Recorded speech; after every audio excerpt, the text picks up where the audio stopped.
We do not always appreciate the importance of our health until we lose it.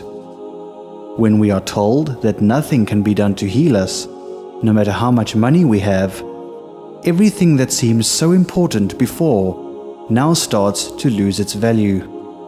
We experience pain, desperation, and loneliness in the presence of others.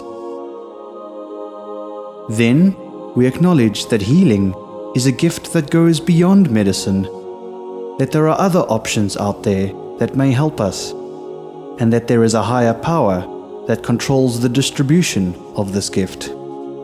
As a result, we hesitantly and somewhat reluctantly begin to explore these other avenues.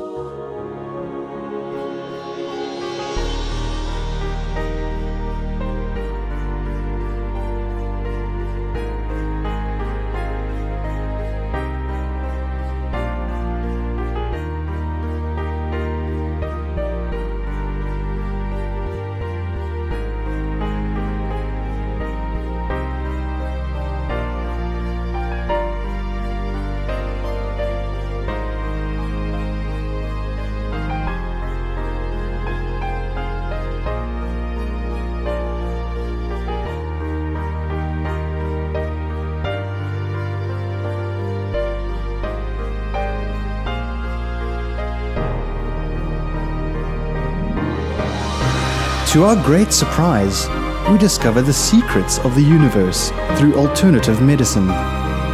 We experience and respect the generosity of divinity through various health modalities. Our faith is restored, our health improves, and life begins to make sense again.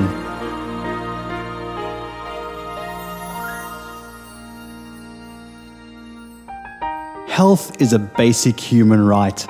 And healing is a gift that is given to us by God through a variety of channels, including doctors and other alternative practitioners. How is it that until now we did not know that there was so much on offer? That doesn't really matter, for now we are being given the chance to know.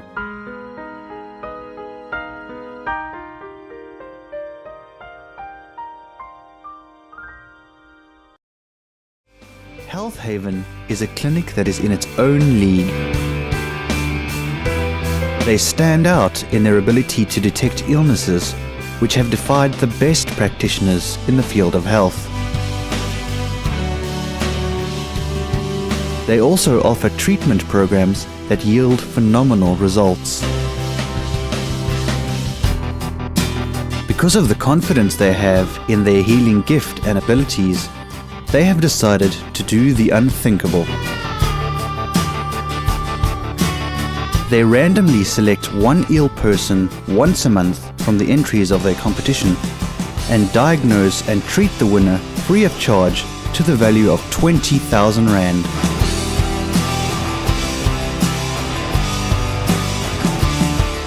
Note that the person selected is unknown to them. They do not know his or her condition. They only get to see the winners for the first time when they go to film them. If you think Mr. Stofile is a serious case that is impossible to treat, wait until you see the second and third winners.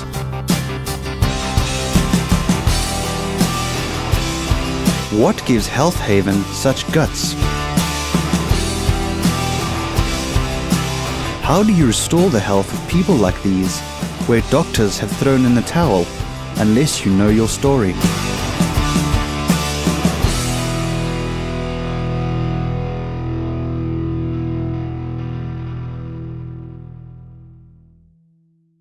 What gives us such guts? That is the question. And I'm sure that is the question that is asked by many people. In fact, in one of the emails that I received, there was one that particularly asked, are we mad or something? What if the person that we choose has got congenital disorders? Remember, congenital disorders are defects that happen at birth, and it's always accepted that once you have a congenital disorder, there's nothing that can be done to fix you. We don't know who will be selected, and we don't do the selection. But I will give you 2 reasons that make us to have such guts. The first one is lots of illnesses that are deemed untreatable are actually treatable and are reversible. The key to being able to know if you will treat something successfully or not is to be able to diagnose correctly and to understand that particular illness well. Once you master the diagnosis, trust me, you are halfway towards treating successfully. And we at Health Haven have got that ability, the ability to diagnose, and a combination of that ability together with our gift and the appropriate studies that we have done in natural medicine give us the guts to select whoever the computer picks up. So that is one reason that is give us guts. I'm going to give you the second reason. Now, the second reason is we do understand how the body systems operate, because that is very important. Once you have diagnosed well, you need to know how the body systems operate and how they influence each other, because that forms the guide in making up treatment protocols. We also have that ability. We are in a position to work in cooperation with body systems, and that assists us to be able to yield and achieve the phenomenal results that you know about us already. Now, having said that, where does God come into all this? He is the one that actually calls the shots. He is the one who does the healing. He is merely using us as his healing channel. And don't ever lose sight of that. We'll be right back.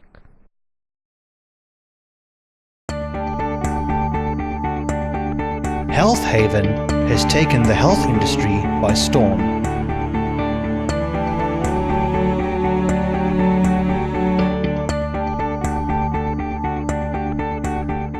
They are the talk of the town because they do the unthinkable and the unprecedented.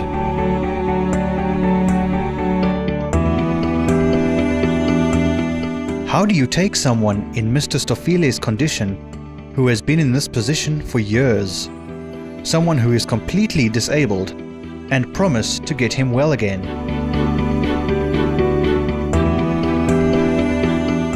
You can only do that if you are sure of what you are doing. That is what defines Health Haven. They have the gift of healing, and they know what they are doing. I know many of you can't wait to see a new Mr. Stofile. We are going to present Mr. Stofile to you once we have completed the whole treatment program. At some stage, I thought maybe I can just present him in stages as we treat him, show him how he looks now. But on second thoughts, I decided, no, let us treat Mr. Stofile and complete the whole program so that when he walks into the studio and you see for yourselves, then you will not have questions or queries or any doubts or whatever that may be going through to you. But one thing that I just want to mention that has happened in Mr. Stofile's family, which is a bit sad, is that he lost his only sister, and she was buried on the 28th of June, that is the past 2 weeks. And that has affected him really badly. May her soul rest in peace. But as far as covering the treatment program is concerned, we've covered a lot of ground in treating him so far. He already looks different, and he has lost weight, and even nesa sisu waibuza ukuba sizakuphelana, you will actually see that it's gone. And you remember I told him that it was going to go away. That is gone. He has lost weight. We are now on stage 4 of his treatment protocols. And if you remember in our last show, I took you through what his treatment involves, sorry, so that we can be on the same wavelength. Because remember, this show is all about educating you so that you understand how all these systems work, how their body works, and I think most people actually are sending us emails, some are phoning me, they find this quite interesting, and this is encouraging us to do it more.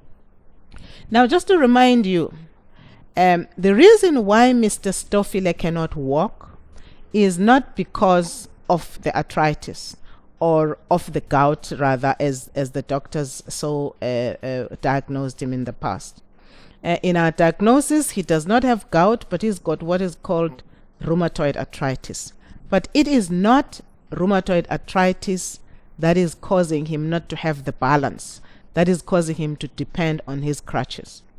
The reason why he does not have the balance, it is because of the lymphoma in the cerebellum. Cerebellum being the back part of his brain.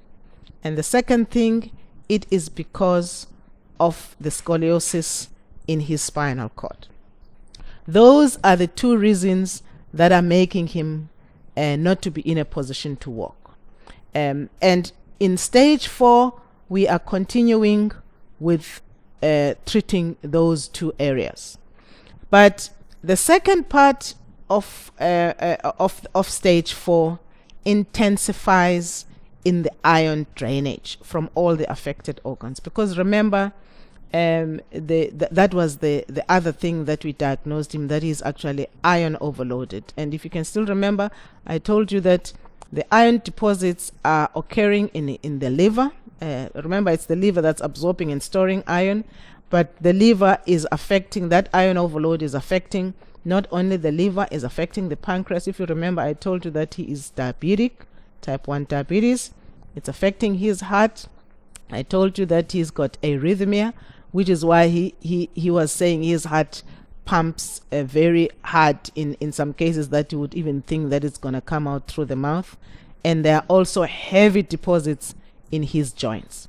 So stage 4 is covering the drainage of iron overload from those organs, particularly from his joints, because that's where the heaviest deposits are.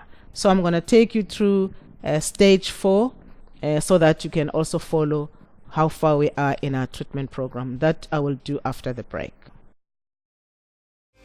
Health Haven is a clinic that is in its own league. They stand out in their ability to detect illnesses which have defied the best practitioners in the field of health. They also offer treatment programs that yield phenomenal results. Because of the confidence they have in their healing gift and abilities, they have decided to do the unthinkable. They randomly select one ill person once a month from the entries of their competition and diagnose and treat the winner free of charge to the value of 20,000 Rand.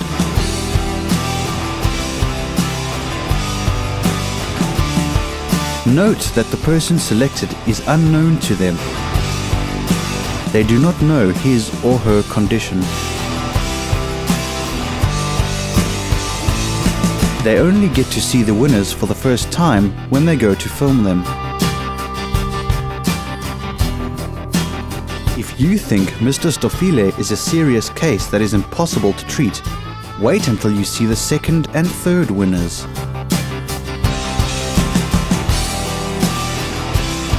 What gives Health Haven such guts? How do you restore the health of people like these, where doctors have thrown in the towel, unless you know your story?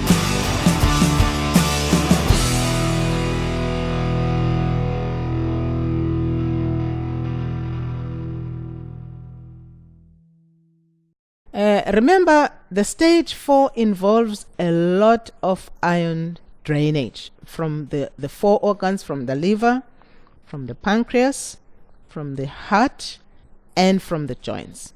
And you must remember, the heaviest deposits are actually in the joints. Now, Mr. Stofile has got the type of arthritis which is called rheumatoid arthritis. Now, remember, rheumatoid arthritis is the worst form of arthritis. You will actually see, as we are showing you in some of these footages, you'll see the level, the complications of rheumatoid arthritis. Now, it is the worst form of arthritis, and it actually causes inflammation in the joints. And as the iron deposits build up and the uric acid crystallizes, the whole skeletal system is like locks up. That is why you find people get very stiff, and when it gets worse, you find a person can only lie on his back. You cannot even turn him or her because they get completely stiff. Their skeleton, the whole skeleton actually locks up. And if you remember, even Mr. Stoffele could not straighten his leg because he had also started becoming stiff. So now, in this stage, we are continuing. We've already started draining the iron built up, but this is the first stage was just to remove the first portion of the iron. And remember, the iron drainage is a very the iron overload is a very serious condition. And if you are lucky enough to have it diagnosed by conventional medicine, they make you go through a procedure called phlebotomy, where you are made to bleed. I just want you to have a look at the process of phlebotomy. Today we're going to be performing phlebotomy with a straight needle on a live patient. The most important part of any procedure is making sure that you have the appropriate equipment before you begin. So today we have gathered our equipment and set it out. We will use non-sterile gloves. We will use a tourniquet to apply to the patient's arm in order to engorge the vein. We will use a 2x2 piece of gauze. We'll use an alcohol swab to cleanse the area. We will be drawing a CBC, which in this case is a lavender vacutainer. We'll be using a plastic hub to attach to our venipuncture needle. So, we also are going to be using Coban today instead of a Band-Aid because our patient has sensitive skin and Band-Aids sometimes irritate people's skin, so Coban is another option. So I'm going to wash my hands as I would before any procedure, and I'm going to don my gloves.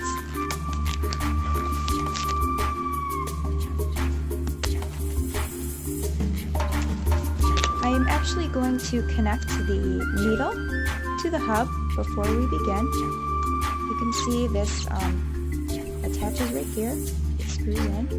And be careful because this is rubber on the outside, but underneath is a sharp needle that actually pokes right into the vacutainer and breaks the seal on this. So be careful because if you push hard enough on this, you can hurt yourself, stick yourself. So we're going to attach that, and then our needle is underneath here, so when we're ready to perform the procedure, we'll just remove this. I usually like to kind of put the vacutainer gently inside here for now. Just get everything ready. And I'm going to open up my alcohol swab here, set that aside. And now I think we're ready for our patient. So we will have our patient place the arm on the sterile area here, and we'll explain the procedure to the patient. Today we're going to be performing phlebotomy. Have you ever had phlebotomy before? Yes. Okay, do you know of any good veins? Yes. Where are they? Are they in your antecubital area here? Yes. Okay, so I'm going to apply my tourniquet, and I want to make sure that I can get it off quickly. So what I'm going to do, instead of tying a knot, I'm going to cross it and just tug a little corner underneath so that when I'm done, I can pull this off very quickly. Okay, so now I'm going to have my patient make a fist with his hand so I can kind of see which veins are going to be good. It's very important to palpate. Alright, I think we're going to try this one right here. Okay, I'm going to cleanse the area.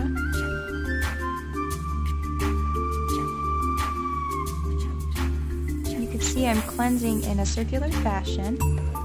We'll let that dry. Sometimes the alcohol can sting a little bit if you poke the patient while it's still wet. Okay. Going to remove my cap from the needle. I'm going to pull traction.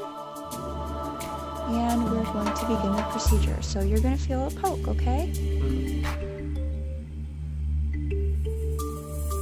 Okay. With straight needle, you don't get a flashback, so you just have to assume that you're in. And we are. So you can see the blood automatically begins filling this. We want to fill about 3/4 of a tube to the entire tube. If we had additional Vacutainer tubes, we could pop them on. However, we do not, so I'm going to remove the tourniquet now. I'm going to pop my Vacutainer off, invert the tube, and pull the needle out while applying pressure to stop the bleeding. This is a retraction needle, so what we can do is clamp this. So now we'll place this in the sharps.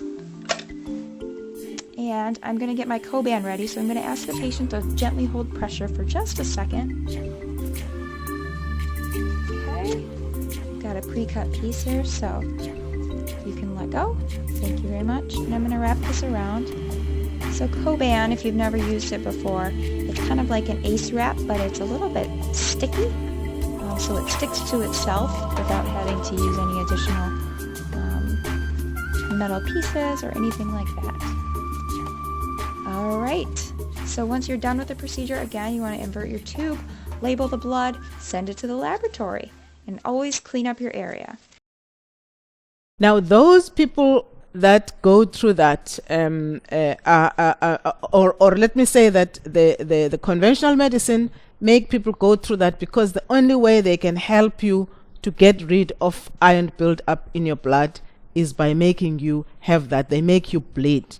In fact, people with that condition are even encouraged to do blood donation, maybe like every month or every 2 months, depending on how bad it is. And you must remember, if there is nothing that is done to stop the liver from absorbing and storing too much of it, they will drain the build up, but you will keep on having it again. And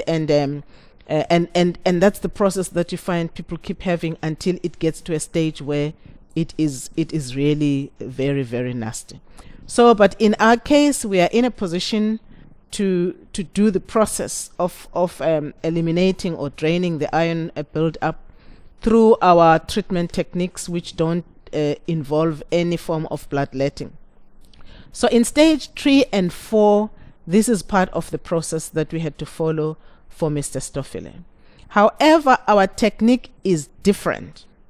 It involves the elimination system of the body. We try and work in cooperation with the elimination system of the body to try and get rid of. The liver is huge in being detoxified, which is why we did the liver cleansing, and we've done it twice already, where he released a lot of gallstones. I remember, like I promised you, he's going to tell you when he does his own talking, because the first session he released a lot of red, dark red gallstones. The second one, and in fact he said he released them the whole day. There were times when he would not be releasing any stools, but only just the gallstones up until the following day. So when we did the second one, he was still releasing a lot of gallstones, but he said they were more like sand. He said it looked like the sea sand. That's now the type that he released in the second phase. So in stage 4, there is still another liver cleansing where we'll do the gallstone elimination again. But that also involves a whole lot of other things besides just the liver cleansing. But remember, also in stage 4, we are building the bone now, the spinal cord. Remember, the spine, his spine is skewed. The lumbar spine is slightly bent, so we need to get it back to its normal straight position.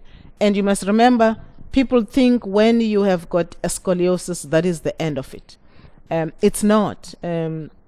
We are in a position to get your bone back to its normal position through our treatment techniques. We've treated, a whole lot of people. I remember there was one particular client who had such a bad scoliosis, such that his bone on the right hand side was actually, hip bone was protruding, so he was already standing skewed like that. But that bone started, before it was even corrected at the back, it started going back into place through our treatment program, where we did not even there was no operation. Remember, we don't do procedures like that. We're not surgeons. We only follow our techniques, which are alternative. So we are working with him, therefore, in building that bone. We are continuing with the brain to sort of repair the cells of that cerebellum, so that it can restore the coordination of his limbs and the movement. And then we are building the spinal cord, so that he's in a position to be able to walk properly again, while we are draining the iron. So as you can see, it's a whole range of different protocols which are working in synergy, and it works in stages. So be patient with us. It's a lot of work. That's why we're taking you through the whole system. And it's only been 4 weeks that we've been working with Mr. Stofile. So this is now our 5th week. And we will be in a position to present within a couple of weeks. We'll be in a position to present you with a new Mr. Stofile, who has been like this for the past couple of years, but we'll be able to get him back to normality, to a new Mr. Stofile in just a few weeks. So we're quite happy with the progress, and we ask you to keep working with us in this journey, and hopefully you are learning a lot in the process. After the break, we will answer your emails. Health Haven has taken the health industry by storm.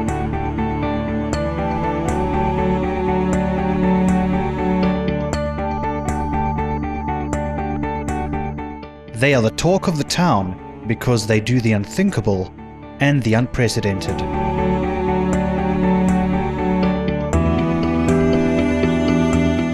How do you take someone in Mr. Stofile's condition, who has been in this position for years, someone who is completely disabled, and promise to get him well again?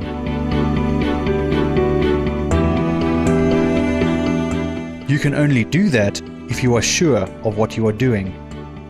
That is what defines Health Haven. They have the gift of healing, and they know what they are doing. Welcome back. We are now going to get to the session where we're answering some of the questions that you've sent us through your emails. We've invited health practitioners from Health Haven as usual. Today I've got Maya Ambral, and I've got Linda on the other side. I'll give over to you ladies to ask the questions that you have for us today. Can I start with you, Linda? Let me start with you, Linda. My first question is, how accurate is our test? The question is, how accurate is our testing technique? In fact, I can actually answer that with one sentence. It is very accurate. It's not just accurate, but it's very accurate. We are in a position to detect specific conditions. I mean, if I may elaborate on that. If, for instance, I pick up something that is affecting the arteries, I'm just selecting arteries just for the sake of answering this question. Now, remember, the arteries are the blood vessels that transport the blood from the heart to the organs. Now, if there is a problem with the arteries, we are in a position to see if what is the problem that is causing, what is the condition that's causing problems in the arteries. For instance, if it is pan, which is an autoimmune disorder that is causing inflammation to the arteries, will be able to pick it up. And will even be able to tell you which areas or which organs are affected because of that. If it is atherosclerosis, which is the hardening of the arteries, we will be able to tell you. If it is arterial siderosis, which is the accumulation of iron that actually forms plaque in your arteries, we'll be able to pick it up. If maybe you've got an aneurysm, like maybe thoracic aortic aneurysm, we'll be able to pick it up. And now remember, when we pick up these conditions, we will be able to even tell you what kind of symptoms you are likely to be experiencing. Because when you have a certain condition, it goes with certain symptoms. And even if you have not told us that you do experience something like this before we do the scanning and the reporting, we will be able to pick it up and therefore are in a position to make you see that we're not just taking chances. People walk in here, they don't even tell us. I mean, some people don't even complete the form, because remember, when you come in, we will give you an intake form where you give us some ideas to whether you know if you're diabetic or this, just a general intake form. But there are people who will not even write a thing there because they're putting us to a test to see if we'll be able to detect what is wrong, and we are in a position to detect accurately and specifically. So that's your answer. Okay. What is the other question, Maya? The other one is that people want to know if we take medical aid. We don't. We don't take medical aid. And the reason why we're not taking medical aid is because we are not medical aid covered. Now, you must remember that Health Haven is an alternative alternative medical clinic. We're not a conventional medical clinic. So we are using alternative techniques. And in South Africa, unfortunately, there is still no coverage, or maybe, if I may put it that way, no recognition or licensing of alternative practitioners. If you remember, when we started with our show, the very first episode that we showed you an excerpt from America where Senator Harkin, who is an American senator, championed the acknowledgement or the recognition of the alternative practitioners, and championed the licensing of alternative practitioners. So in America, alternative practitioners like myself are licensed and are paid by the medical aid.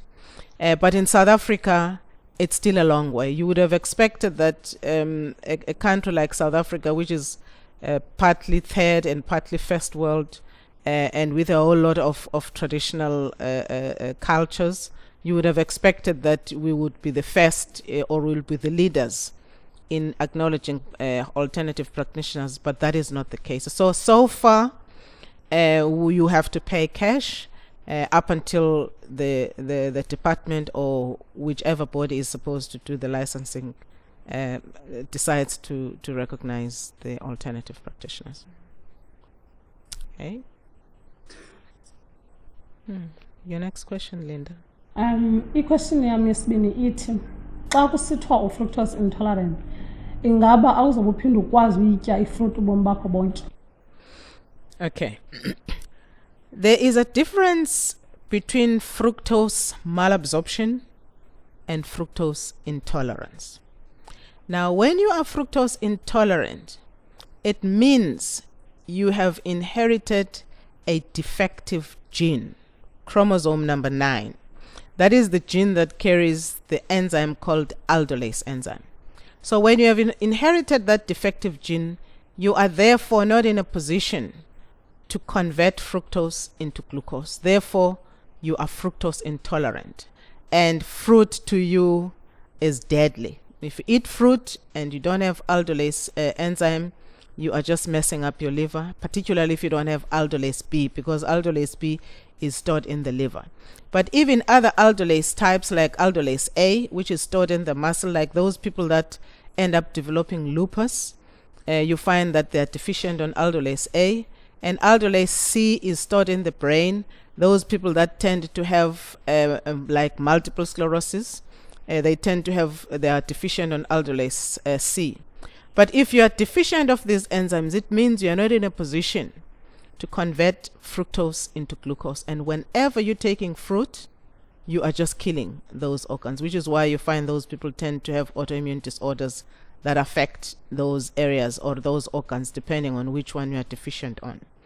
But if you've got a problem of malabsorption, that doesn't mean you are deficient on the enzyme, but it only means you cannot absorb fructose. And it's not just fructose. You'll find that it's not just fruit, but it's other foodstuffs as well.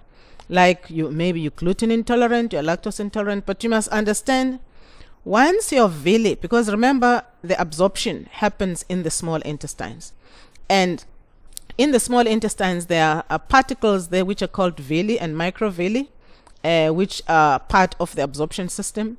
So when you are intolerant of these foodstuffs like dairy, like gluten, like fructose, your villi are destroyed by your by your immune system, and they become blunt, which means if they're blunt, you are therefore battling to absorb food irrespective of what, and then you'll find you'll be deficient of a whole lot of nutrients and vitamins because you're not absorbing, which is why most of the people that are gluten and lactose and fructose intolerant tend to miscarry, because the baby is not absorbing.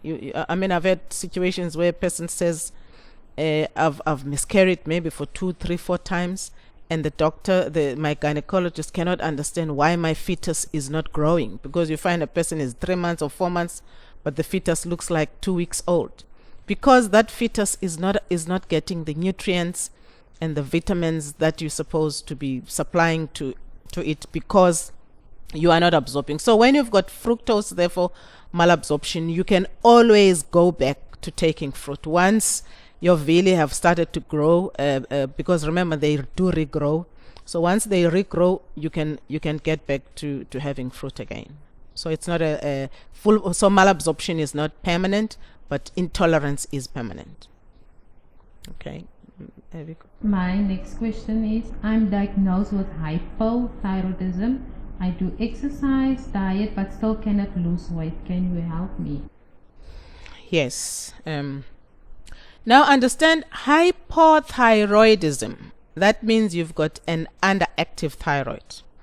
Now remember, the thyroid is a gland that is found here, just below the ingula or ingosha or the Adam's. Is it called Adam's apple? Yeah, it's something it's a thyroid gland that is found below your Adam's apple, and it's responsible for metabolism. It produces some hormones, mainly thyroxine, which is responsible for metabolism. So when it is underactive, it means you are not producing enough of it so that you can do the metabolism. That is why you find people tend to they eat little, but they pick up weight. They don't understand how no matter how hard they can try to lose weight, but they will not lose weight. But when it is hyperthyroidism, it means you've got an overactive thyroid, and that means those people that you find they eat a lot, but you'll never see them picking up weight because their metabolism is very, very high. But now, what happens to cause the thyroid gland to have problems? One thing that I've found in a number of clients that visit our clinic is Hashimoto. Hashimoto is an autoimmune disorder that attacks the thyroid gland. It causes the thyroxine to leak, and it even sometimes causes the inflammation of the thyroid gland. So you may either be hyper or hypo, depending, because sometimes it fluctuates. You find that you lose it, and then your system tries to compensate by making you, because a person can move from hypo, which is underactive, to hyper, because once the system picks up, you're losing a lot of thyroid of the hormone. Then it tends to overcompensate, and then you end up fluctuating to the other side. So you may fluctuate from hypo to hypo. or from hypo to hyper. But then sometimes people even get some treatment to try and regulate the production. And in some cases, you find people even do get they get operations that try to try and regulate that. And in certain cases, it actually does the opposite, because you find a person maybe maybe was hyper, and then they do the operation, then the person ends up being underactive, having an underactive thyroid. But we are in a position to regulate the thyroid without you having to go through all these conditions, because there's a treatment for underactive and there's a treatment for overactive. And if it is Hashimoto, we also have a treatment where we will regulate your immune system so that it stops attacking your thyroid gland, in which case you end up having either hyper or hypothyroidism. So we can help you. Okay, have you got any more, Linda? My last question is, sorry, ndigula ngeswekile utype 2. Qho xa ndilala ebusuku iswekile yam iyenyuka. Ingaba ningakwazi na ukundinceda? Remember, it's okay. We can. We are in a position to regulate the sugar levels to a point where a person does not even need to take medication. We've treated a lot of people. Some you find are even on serious milligrams of insulin injection. Others even you find they collapse because of the way their sugar levels rise up. But we have assisted those people successfully, because, like I say, firstly, we are in a position to detect what type of diabetes you do have. We are even in a position to detect conditions where a person has got diabetes, but where it has not been detected. Because you get a lot of people, particularly type 1 diabetes, there's a lot of people that are type 1 diabetic and who have been to clinics, who go all the time, because some of them are picking up symptoms. They have all the symptoms of a diabetic. But whenever they get tested, the diabetes is said to be in a normal range. But you are in a position to pick up if you are diabetic. And in some cases, people with diabetes type 1, you find, have even got pancreatic cancer. But it's still not picked up that they are diabetic. I still don't understand what is the problem, why conventional medicine is not in a position to pick up a diabetes, even when a condition is as serious as pancreatic cancer. So, but we are in a position to detect that, see which one it is, because you must remember, type 2 is when your cells are insulin resistant. Now, because this is how it works. When you are taking something that has got glucose, whether it is fruit or it's sugar or it's starch or whatever that is converted into sugar, your pancreas supplies your blood with insulin, so that glucose is directed to the different cells that it must service with that glucose. And once that has been taken care of, and then that gets sorted out. But now, if you are type 2 diabetes, you will find that those cells that are supposed to open to receive the insulin are actually not receiving it, which is why you hear a person is said to be insulin resistant. It means those cells are not receiving, they're not open. So, which is the type of diabetes, which is type 2, which is called metabolic diabetes. But when it's type 1, it's when the pancreas is not pumping enough insulin. Maybe either it's not producing because of your islet cells are damaged or whatever is causing that, or it's shrinking maybe because of cystic fibrosis. So there are many causes that make it to battle to supply that insulin. So if that is the case, therefore, then you will not have a good supply of insulin. So those are two different types of diabetes, but you are in a position to detect which one is the case with you, and we're in a position to control those sugar levels. Okay, another one? My last question is, I've got a growth in my womb. I've done a laparoscopy, but the pain is unbearable. Can you help me? Okay, remember, the womb, there are many types of growth. It would have been interesting, or I would have loved to know when they did the scanning, or to see what is going on in her womb, just to find out what did they pick up. Because you might find, if the person has got a fibroid, you will have that growth. I mean, and a fibroid, you must remember, the fibroids, a person may have one or may have a whole lot. I mean, we've had situations where people, the whole uterus is actually invaded by the fibroids. Remember, a fibroid is the growth, is the hardening. It's a hard a growth that actually emerge in your womb. You may have one, you may have a whole lot. There are others that may even be like a filament that they protrude through the vagina, and a person might even think maybe it's something that has been, I mean, I've had people even thinking maybe it's something, some kind of witchcraft or whatever. It's not. It's a fibroid, you know. And or is it a cyst, or is it a tumor because of maybe lymphoma? So it's important to know what kind of growth that is. But whatever the cause of the growth, or what the growth is, we are in a position to pick up, to see what type of a growth it is. And remember, fibroids, even though people get operated on to remove fibroids, we are in a position to make them shrink completely, and they go away, you know. Remember, because there's a huge problem of hormonal imbalance in the case of fibroids. Or if it's a cyst, even also in the cyst is also a problem of hormonal imbalance, which may either because people that have got a problem of celiac disease, which is gluten and lactose intolerance, which ends up leading to inflammation of the small intestines, they've got huge problems of infertility and reproductive system problems. Or even the liver, because remember, the liver is responsible for hormonal balance. So if there's a problem with the liver, so all those things are problems. Now we do have a program where we sort all that. If it's a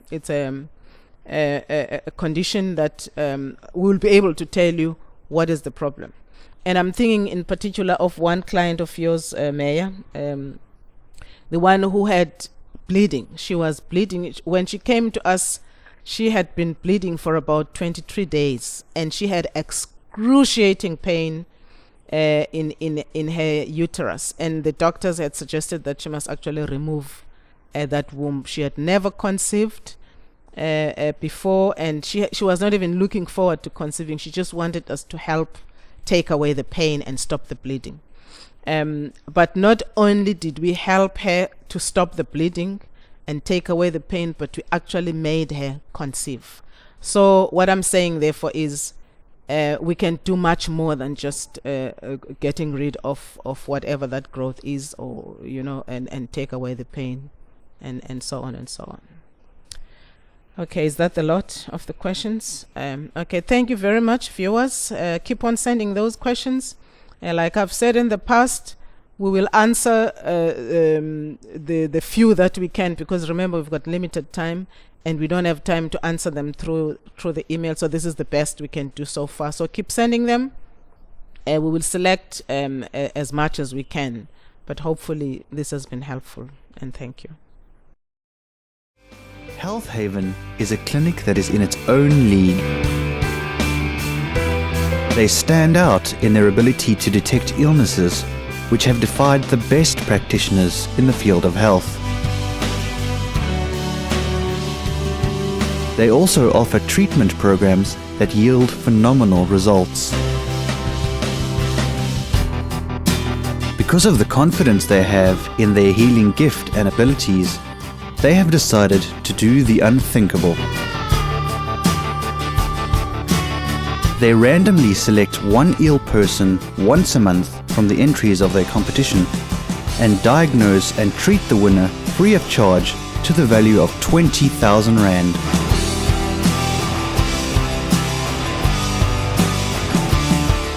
Note that the person selected is unknown to them. They do not know his or her condition. They only get to see the winners for the first time when they go to film them. If you think Mr. Stofile is a serious case that is impossible to treat, wait until you see the second and third winners.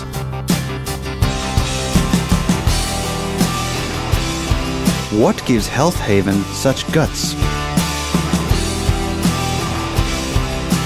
How do you restore the health of people like these, where doctors have thrown in the towel, unless you know your story?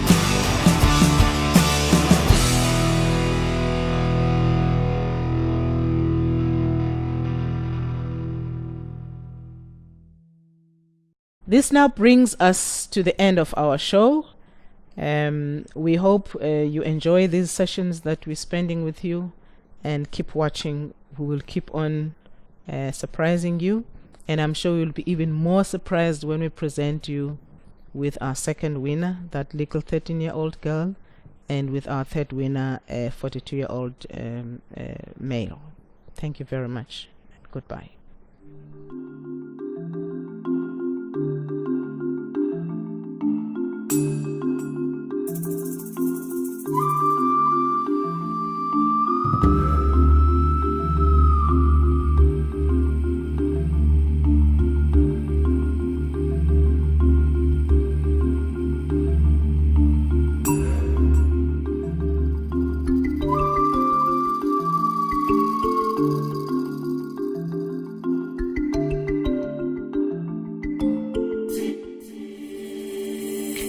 Yeah.